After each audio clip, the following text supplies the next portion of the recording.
শুধু দর্শক মন্ডলী, উপস্থিত ভাইয়েরা এবং সহপাঠিনীরা, আমন্ত্রণ জানাচ্ছি। আরে ওই বোন বল বোন। হ্যাঁ, মানে যা বলছিলাম, উপস্থিত ভাইয়েরা এবং তাদের বোনেরা, আজকে আমাদের মাঠ ঘাট বাড়ির খাট কাঁপানো শুরু আছে শেষ নেই অনুষ্ঠানে। আমরা আমন্ত্রণ জানিয়েছি আমাদের প্রিয়, আপনাদের প্রিয়, সমাজের অসামাজিক অমানবিক, আমাদের হৃদয়ে, ওই থাম, সামনে আগা। আমাদের সর্বপ্রথম অতিথি বিশিষ্ট বিজ্ঞানী, আইনস্টাইনের ছোট ভার্সন বিজ্ঞানী বদরুল আলম সাহেব। ডক্টর ফজলুল আলম পিএইচডি বলো। ধন্যবাদ ধন্যবাদ। আমাদের তৃতীয় বিশিষ্ট অতিথি বিশিষ্ট কবি সাহিত্যিক, যিনি কিনা আজও রবীন্দ্রনাথের সাথে বৈঠক করেন, যদিও স্বপ্নে, তিনি হলেন মদন লাল।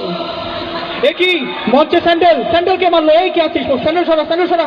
সে কি স্যান্ডেল? মঞ্চে স্যান্ডেলের একই দশা, দেখেই বোঝা যায় এ কোনো হতদরিদ্র নিঃস্ব লোকের একমাত্র শেষ সম্বল। আহা, এ দেখে বুদ্ধি বিদ্রোহী কবি কাজী নজরুল, যার জন্ম আসানসোল মহকুমার চুরুলিয়া গ্রামে, তিনি বলেছেন, হে দারিদ্র তুমি মোরে করেছ মহান, তুমি মোরে দাঁড়িয়ে আছো খ্রিস্টের সম্মান। থামেন স্যার, এটা কোনো নিঃশ্বাস সম্বল না, এটা জাস্ট একটা কুকুর চাপানো স্যান্ডেল। সে কি, আমার তো পুরো কবিতাটাই জানা ছিল। কবির মনে হয় একটা কবিতায় জানা ছিল। যাই হোক, আমাদের সর্বশেষ অতিথি, যিনি সৌন্দর্যে বোঝায়, যাকে দেখে দর্শকদের মাঝে হই হই পড়ে যায়, আজকালকার তরুণীদের আদর্শ, তিনি আর কেউ নন, মোনালিসার ভাবি, দি গর্জিয়াস মিস তসলিমা। মাইন্ডসের পথা টিম সবার প্রতিযোগিতা পড়ে যায়। হোয়াট? আমি তসলিমা ম্যামকে একটি কবিতা শোনাতে চাই। ইস, না, এসব কবিতা নিয়ে আর পারাই গেল না। অলওয়েজ তাদের সস্তা কিছু জাহির করা চাই। কাকে সস্তা বলছেন? জানেন আমার ফকিরের হাহাকার কবিতার বইটি কত জনপ্রিয়তা পেয়েছে? জি আমি জানি, কত বইমেলায় মাত্র এক কপি বিক্রি হয়েছিল, যাও আমি কিনেছি। যাই হোক, বিজ্ঞানীর কাছে আসা যাক। ম্যাডামকে চার আইজাক নিউটনের ফিলোসফিয়া ন্যাচারালিস প্রিন্সিপিয়া ম্যাথমেটিকা বইটি পড়েছেন? হ্যাঁ পড়েছি। কাহিনীটা অনেক দুঃখের ছিল, লাস্টের নায়কের মিল হয় না। উপস্থাপক ভাইয়া, উপস্থাপকটা ঠিক আছে, ভাইয়াটা বাদ দেন। আমার বস্তা কেন সস্তা ছবিটা তো অনেক হিট ছিল, সেটা কথা তো বলছেন না মামা। ইস, আমার মামা কেন? ঠিকই আছে মামু। যাই হোক, 3 বার সেন্সর বোর্ডের দরজায় আটকা খাইয়া শেষে 4র্থবার ঘুষ দিয়ে মুক্তি পায় বস্তা কেন সস্তা ছবিটি, আর বাইর হয়ে সুপারহিট।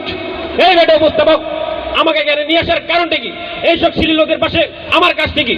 এই যে বিজ্ঞানী ভাই, আপনি কিন্তু বেশি করছে। Please cool down sir, please cool down.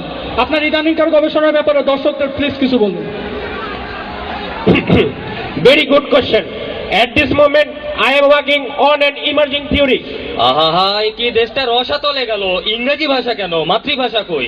মানুষকে উনি জানাতে যাচ্ছেন উনি সেই ইংরেজি পারেন। কেন কই বাবু, তুমি কি ইংলিশ বুঝো না?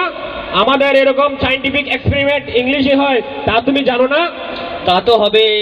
আপনি কি মনে করছেন আমি কিছু বুঝি না? বাংলাদেশের বিজ্ঞানীরা যদি এতই ভালো হইতো, তাহলে হাইড্রোজেন আর অক্সিজেনের সংকেত H2 আর O2 এইভাবে পড়া লাগতো না।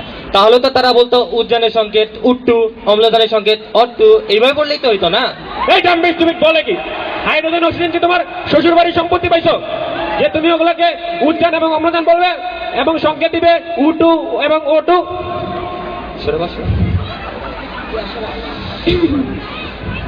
যাও। উপস্থাপক ভাইয়া, এই যে এটা কিন্তু ঠিক হচ্ছে না। আপনি বলছেন সোরা বসেন, বেহার মতো আমার পাশে এসে বসছেন কেন?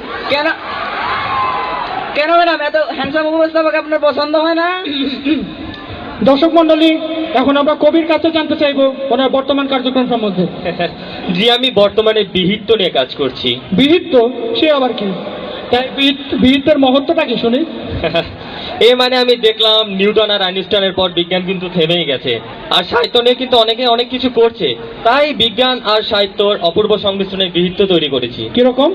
এই যেমন মনে করুন, নিউটনের গতিসূত্রকে যদি বিহিত্ব প্রকাশ করে, তাহলে তা হবে, বাহি কোনো বস্তু না করিলে প্রয়োগ, স্থির বস্তুর অবস্থান যে হবে না বিয়োগ, গতিশীল বস্তু যাবে সুষম দ্রুতিতে, পরিবর্তন হবে না তার চলমান গতিতে, পরিবর্তন হার বস্তুর ভরবেগে নির্ভর করে এর উপর প্রযুক্ত বলে, যদিও দুজনের সম্পর্ক সমানুপাতিক, তারপরও ঘটনা রয়েছে একাধিক, বল প্রয়োগ করা হবে যেদিকে, বস্তুর ভরবেগের পরিবর্তনও ঘটবে সেদিকে।